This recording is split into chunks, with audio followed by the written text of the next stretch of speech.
नमस्कार विद्यार्थी मित्र मैत्रिणींनो, करंट अफेअर्स बाय मेघाली या मराठी यूट्यूब चॅनलवरती आपले मनपूर्वक स्वागत. इथे आपण डेली करंट अफेअर्सचे इम्पॉर्टंट 12 क्वेश्चन्स दररोज पाहतो, जे तुम्हाला आपल्या येत्या MPSCच्या सर्व एक्झाम्समध्ये, सरळ सेवांमध्ये आणि केंद्रीय परीक्षांमध्ये नक्कीच पाहायला मिळतील. त्यामुळे आपल्या चॅनलवरती जर तुम्ही पहिल्यांदा आले असाल तर चॅनलला लाईक करा, जास्तीत जास्त विद्यार्थ्यांपर्यंत आपला चॅनल शेअर करा, जेणेकरून सर्वांना आपल्या चॅनलचा उपयोग होईल, आणि सबस्क्राईब करायला विसरू नका. सगळ्यात महत्त्वाची गोष्ट म्हणजे लेक्चर शेवटपर्यंत पहा, तरच तुम्हाला हा डेटा एक्झामच्या दिवशी आठवू शकतो आणि स्वतःच्या शॉर्ट का होईनात पण नोट्स काढण्याचा प्रयत्न करा. तर पाहूयात आजच्या म्हणजे 22 फेब्रुवारी 2026च्या चालू घडामोडी. प्रश्न पहिला, सोनेपूर आंतरराष्ट्रीय विमानतळ प्रकल्पाला मंजुरी कोणाच्या अध्यक्षतेखाली देण्यात आली? तर या प्रश्नाचे योग्य उत्तर आहे पर्याय क्रमांक सी, नितीश कुमार यांच्या. महत्त्वाचे पॉइंट्स पहा.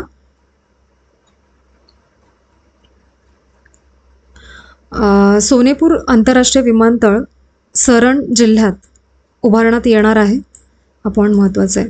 प्रकल्पासाठी जमीन संपादनाकरिता 1302 कोटीचा निधी मंजूर करण्यात आलेला आहे आणि विमानतळासाठी स्थळ मंजुरी केंद्र सरकारच्या मिनिस्ट्री ऑफ सिव्हिल एव्हिएशन्सकडून दिली जाते. बिहार विषय थोडंसं जाणून घ्या, तुम्हाला माहितीच असेल हे. बिहार हे पूर्व भारतातील भूपरिवेष्टित राज्य आहे. क्षेत्रफळानुसार भारतातील 12वे मोठे राज्य आहे आणि 2011च्या जनगणनेनुसार लोकसंख्या जवळजवळ 10.4 कोटी इतकी आहे. राजधानी पटना आहे. सध्या 38 जिल्हे आहेत बिहारमध्ये आणि बिहारमधून गंगा नदी वाहते आणि तिच्या सोन, गंडक आणि कोसी या उपनद्या आहेत. म्हणजे एकूण एवढ्या नद्या वाहतात बिहारमधून. आणि बौद्ध व जैन धर्माचा उगमस्थळ बिहार आहे.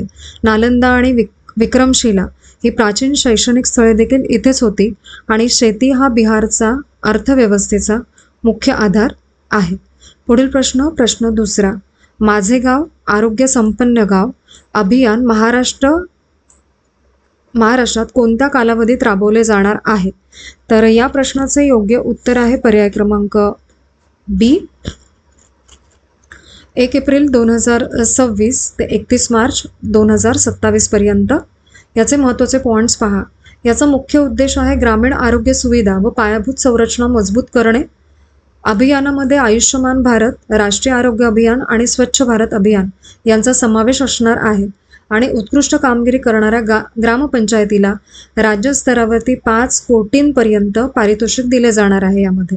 आणि या अभियानामध्ये ग्रामपंचायत, आशा कार्यकर्त्या आणि जिल्हा प्रशासन यांचा सक्रिय सहभाग देखील असेल. पुढील प्रश्न तिसरा, फेब्रुवारी 2026 मध्ये जमीन मालकी हक्क कागदपत्रांवरती QR कोड लागू करण्याचा निर्णय कोणत्या राज्याने घेतला? तर या प्रश्नाचे योग्य उत्तर आहे पर्याय क्रमांक सी, ओडिशा या राज्याने. महत्त्वाचे पॉइंट्स पहा. QR कोड स्कॅन केल्यास मालकी तपशील, डिजिटल नकाशा आणि व्यवहार इतिहास तात्काळ पाहता येतो या माध्यमातून. या उपक्रमामुळे जमीन व्यवहारातील फसवणूक कमी होण्यास मदत होणार आहे. या प्रणालीमुळे प्रत्यक्ष एन्कम्ब्रन्स प्रमाणपत्रांची गरज कमी होईल. ठीक आहे. आणि हा उपक्रम उपग्रह सर्वेक्षण व एकत्रित GIS प्लॅटफॉर्मच्या आधुनिकीकरणाचा भाग आहे. पुढील प्रश्न चौथा, भारताने मालदीवला पहिला उच्च गती म्हणजे हाय स्पीड फेरी कोणत्या प्रकल्पाअंतर्गत भेट दिली? तर या प्रश्नाचे योग्य उत्तर आहे पर्याय क्रमांक B, high impact community development project phase 3 नुसार. महत्त्वाचे पॉइंट्स पहा याचे. एकूण 12 उच्च गती फेऱ्या या प्रकल्पाअंतर्गत दिल्या जाणार आहेत. फेरी सेवा फाफू आणि ढालू ॲटोलन्सला जोडणार आहेत आणि या प्रकल्पासाठी भारताने सुमारे MVR 100 दशलक्ष म्हणजे अंदाजे 55 कोटी अनुदान दिलेले आहे आणि हा उपक्रम भारत मालदीव सागरी सहकार्य मजबूत करण्यास मदत करतो. पुढील प्रश्न 5वा. 2026चा आनंद केंटिंच कुमारस्वामी पुस्तक पुरस्कार कोणाला मिळाला? तर या प्रश्नाचे योग्य उत्तर आहे पर्याय क्रमांक सी, चारू गुप्ता यांना. महत्त्वाचे पॉईंट्स पहा. दिल्ली विद्यापीठाच्या प्राध्यापिका चारू गुप्ता यांना 2026चा आनंद केंटिश कुमारस्वामी पुस्तक पुरस्कार मिळाला.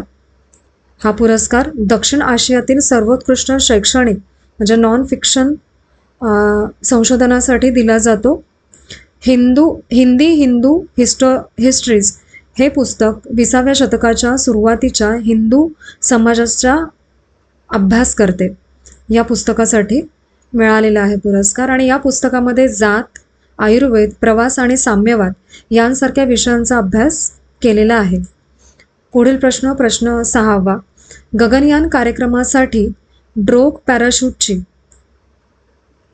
यशस्वी चाचणी कोणत्या संस्थेने केली? तर या प्रश्नाचे योग्य उत्तर आहे पर्याय क्रमांक सी, DRDOने. महत्त्वाचे पॉईंट्स पहा. ही चाचणी DRDOच्या rail track rocket sled RTRS सुविधेत पार पडली. चाचणीत कमाल उड्डाण भारापेक्षा जास्त भार देऊन पॅराशूटची सुरक्षितता तपासली गेली आहे आणि या यशामुळे भारताच्या उच्च शक्तीच्या रिबन पॅराशूट डिझाईन क्षमतेची पुष्टी झालेली आहे. पुढील प्रश्न 7वा.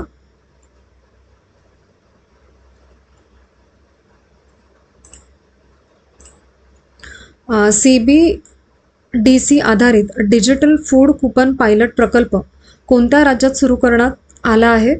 तर या प्रश्नाचे योग्य उत्तर आहे पर्याय क्रमांक सी, गुजरात या राज्यामध्ये. महत्त्वाचे पॉईंट्स पहा. हा उपक्रम सार्वजनिक वितरण प्रणाली PDS अधिक पारदर्शक व कार्यक्षम करण्यासाठी आहे आणि लाभार्थ्यांना डिजिटल चलन स्वरूपात कुपन थेट खात्यात दिले जातील आणि लाभार्थी फेअर प्राईज शॉपमध्ये डिजिटल कुपनद्वारे अन्नधान्य घेऊ शकतात अशी ही योजना आहे आणि हा पायलट प्रकल्प पुढे चंदीगड, पुदुच्चेरी, दादरा नगर हवेली आणि दमण दीव येथे विस्तारला जाईल. पुढील प्रश्न 8वा. अमेरिकेचे राष्ट्राध्यक्ष डोनाल्ड ट्रम्प यांनी किती टक्के जागतिक आयात शुल्क म्हणजे ग्लोबल टॅरिफ जाहीर केले आहे? तर या प्रश्नाचे योग्य उत्तर असणार आहे 10% टॅरिफ त्यांनी जाहीर केले. महत्त्वाचे पॉईंट्स पहा. सुप्रीम कोर्ट ऑफ युनायटेड स्टेटने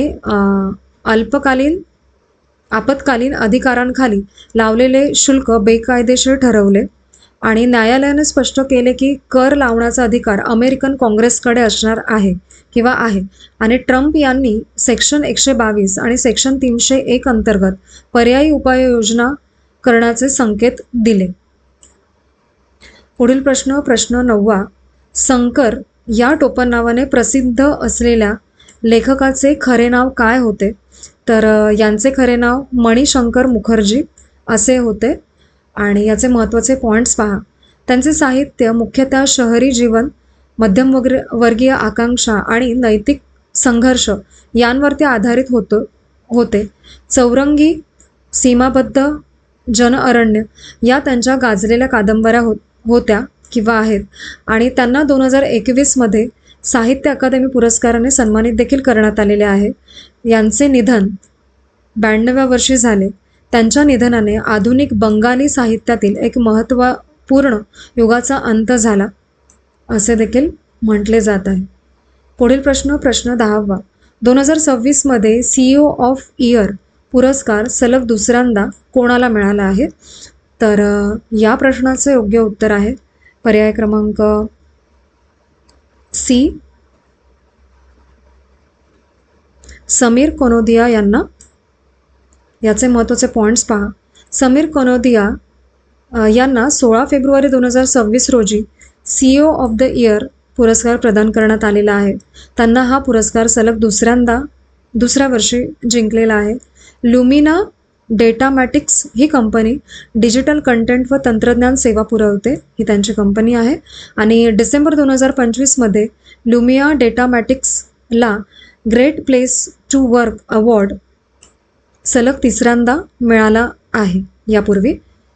पुढील प्रश्न 11वा. 78वा झोमी नॅशनल डे कोणत्या राज्यात साजरा करण्यात आला? तर या प्रश्नाचे योग्य उत्तर आहे पर्याय क्रमांक सी, मणिपूर या राज्यामध्ये. महत्त्वाचे पॉईंट्स पहा याचे. झोमी नॅशनल डे हा झोमी समाजाच्या ओळख व एकतेचे प्रतीक म्हणून साजरा केला जातो.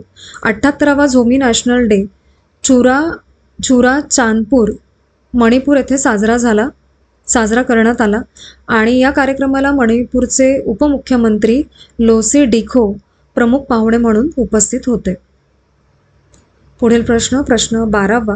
मानवी अंतराळवीरांसह चंद्रमोहीम जाहीर करणारी संस्था कोणती? तर या प्रश्नाचे योग्य उत्तर आहे पर्याय क्रमांक बी, नासा. महत्त्वाचे पॉईंट्स पहा.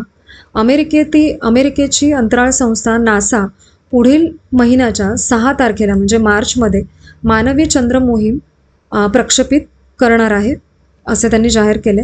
आणि वेट ड्रेस रिहर्सल चाचणी यशस्वीरित्या पूर्ण झाल्यानंतर मोहिमेची घोषणा करण्यात आली आणि सुरुवातीला चाचणीत हायड्रोजन इंधन गळती आढळल्यामुळे प्रक्षेपण पुढे ढकलण्यात आले होते. म्हणजे एक आधीही चाचणी केली गेली होती आणि ही मोहीम चंद्रावरती दीर्घकालीन मानवी उपस्थिती प्रस्थापित करण्याच्या उद्दिष्टाकडे एक महत्त्वाचे पाऊल ठरेल. तर आजचे आपले 22 फेब्रुवारी 2026 डेली करंट अफेअर्स पाहून झालेले आहेत आणि माझी एक महत्त्वाची सूचना आहे की तुम्ही लेक्चर शेवटपर्यंत पहा, ठीक आहे. आणि आजचं लेक्चर तुम्ही शेवटपर्यंत पाहिलेच असेल अशी मला अपेक्षा आहे. त्याबद्दल थँक्यू सो मच.